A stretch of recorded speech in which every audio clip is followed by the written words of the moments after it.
দুর্দান্ত স্বাদের রেসিপি তৈরি করে দেখালাম। খুব সুন্দর দেখতে লাগছে, খেতে কিন্তু দুর্দান্ত হয়। আজকে নিয়ে এসেছি আপনার দাদাভাই। এই মাছটার নাম হচ্ছে পাঙ্গাস, কিন্তু খেতে দারুণ হয়। অনেকেই খায় না, বাট এইভাবে যদি রেসিপিটা তৈরি করেন, যে খায় না সেও পছন্দ করবে, আর ভীষণ ভালো খেতে কিন্তু দারুণ হয়। আর একটা কথা ফ্রেন্ডস, এই মাছটা কিন্তু ভীষণ অয়েল থাকে, ভীষণ অয়েলযুক্ত, আর থাইরয়েড রোগীদের জন্য খুব উপকারিতা। তাই আমি আজকে পাঙাশ মাছ রান্না করে দেখাচ্ছি।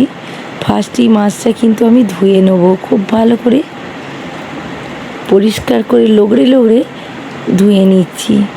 মাছটা কিন্তু প্রচণ্ড লাল আর ভীষণ রক্ত জমে আছে, তাই 2-3 বার ফ্রেশ জলে ধুয়ে আমি পরিষ্কার করে নিলাম। এইবার আমি একটা কাজ করি, মাছটা সবটা কিন্তু আমি রান্না করছি না, তাই কিছু স্টোর করে নিচ্ছি। অন্য একটা রেসিপি করে তোমাদের সাথে শেয়ার করব। আজকে যে রেসিপিটা করব তার জন্য আমি 6 পিস মতো মাছ পেটি নিয়ে রান্না করে দেখাবো। এইভাবে যদি একবার মাছটা রান্না করো, মাছ মাংস ছেড়ে দিয়ে, রুই কাতলা বা মাংস ছেড়ে দিয়ে এই মাছ রান্নাটাই খুঁজবে, এতটাই টেস্টি হয়, খেতে কিন্তু দুর্দান্ত স্বাদ হয়। আমি মশলা মাখানোর সময় ভিডিওটা চালু করেছিলাম না, তাই স্কিপ হয়ে গেছে। এতে আমি ইউজ করেছি লবণ, হলুদ, মরিচের গুঁড়া আর সরষের তেল কাঁচা। কেন সরষের তেল না দিলে পরে এই মাছটা ভীষণ ফাটে, খুব তেল থাকে তো, তাই কড়াই দিলে খুব ফাটে। একবার যদি সরষের তেল দিয়ে দাও তাহলে আর ফাটবে না, ভয় লাগবে না ছিটকাবার। তাই আমি সরষের তেল ইউজ করি। আর যে কোনো মাছে সরষের তেল দিলে পরে কিন্তু খুব ভালো হয়।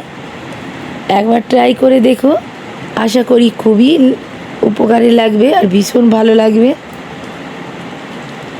এই পর্যায়ে মাছটা কিন্তু আমি উল্টে নিচ্ছি।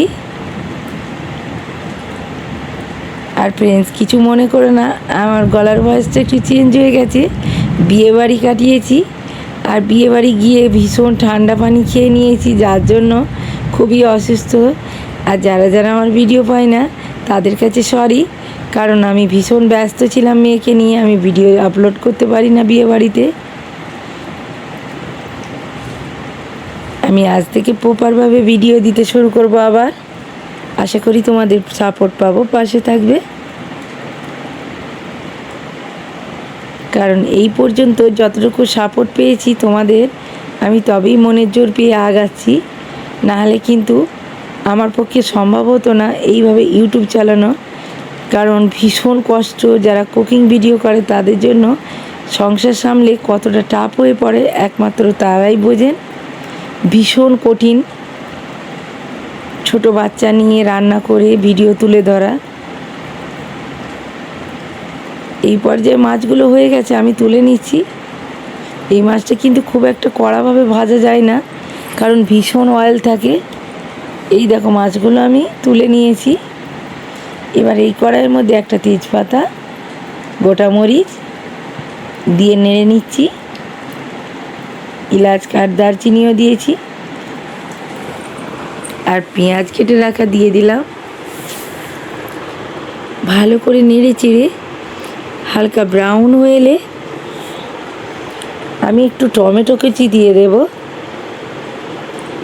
এই পর্যায়ে টমেটো কুচিগুলো দিয়ে আবারও কিছুক্ষণ নেড়ে চেড়ে ভেজে নিচ্ছি, কারণ টমেটোর একটা কাঁচা ফ্লেভার থাকে, সেটা কিন্তু এইভাবে ভাজলে নষ্ট হয়ে যায়, খেতে কিন্তু দারুণ স্বাদ হয়। তাই আমি ভেজে তুলে নিচ্ছি মিক্সি জারের মধ্যে। আর এই মাছ রান্নাটা যদি একবার এইভাবে তৈরি করে খাও, আমি গ্যারান্টির সাথে বলতে পারি মাংসর বাটি সরিয়ে দিয়ে এই মাছ রান্নাটাই খুঁজবে।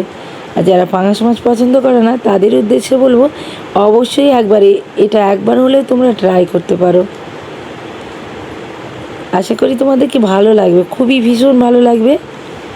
তোমরা পাঙাশ মাছের লাভার হয়ে যাবে, এতটাই টেস্টি দুর্দান্ত খেতে হয়।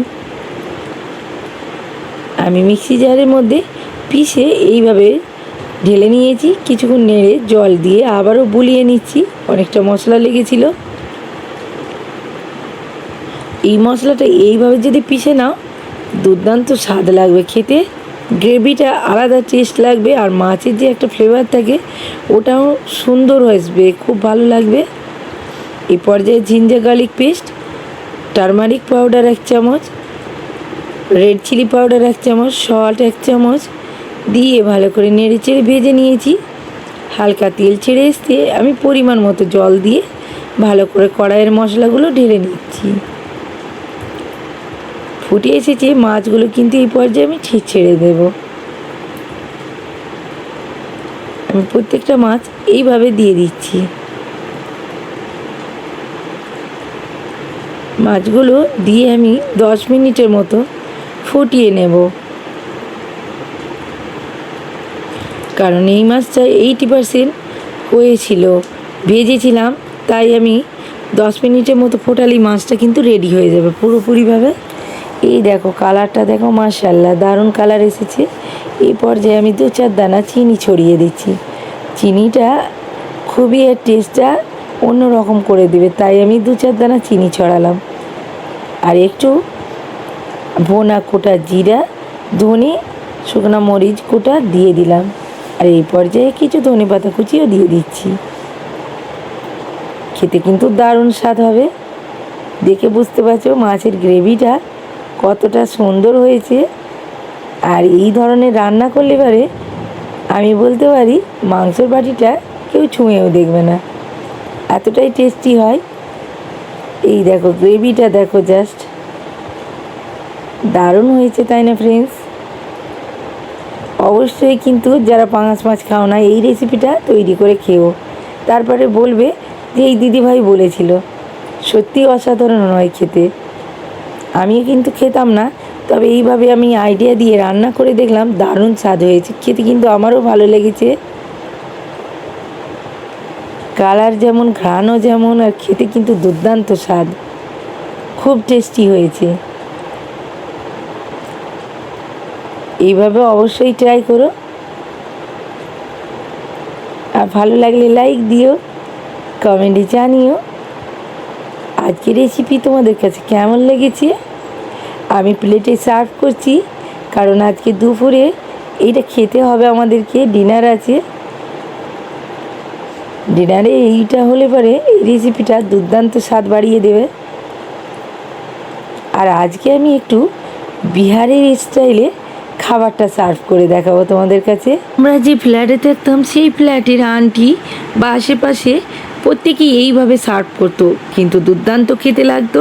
আর সত্যি এইভাবে অবশ্যই সার্ভ করো, আর একটা করে পেঁয়াজের বাইট নিও, লেবুর রস চিপে নিও, দুর্দান্ত স্বাদ বাড়িয়ে দিবে খাবারে। আশা করি আজকের ভিডিও ভালো লেগেছে, লাইক দিতে বলো না, চ্যানেলটা সাবস্ক্রাইব করে পাশে থেকো। নেক্সট ভিডিও নিয়ে আবার আসবো। আল্লাহ হাফিজ, টাটা, থ্যাংক ইউ।